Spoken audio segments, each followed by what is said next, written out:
This next topic is about storytelling. No, actually it's about story selling. It's important when you present to a client that you share parts of your presentation in a story form. Why a story? What is the power of telling a story? What is the power of story selling? Well, let's take a look again. We all know that we all grew up with stories that start with once upon a time. Fair? In fact, I would say the world's most famous book started with in the beginning. In case you don't know, that's the Bible. Stories are powerful. Stories are what determines how people remember. Stories have usually three parts to it: the beginning, the middle, and the ending. Stories sell.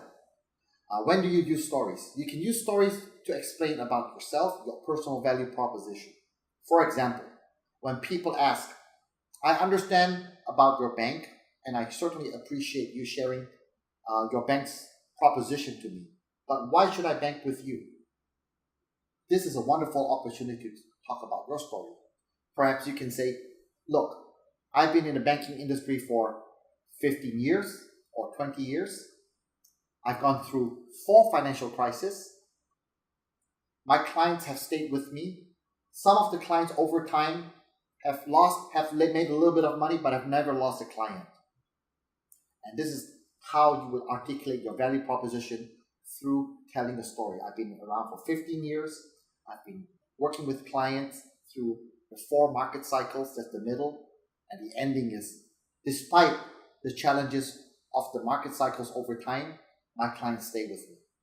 So there are many other ways to talk about your story, such as why you got involved in the banking industry, perhaps a story about how you got started, perhaps a story about some of your successes, or even perhaps what you've learned from some of the failures. Stories are very powerful and encourage you to think about your own story as you articulate your value proposition to your clients.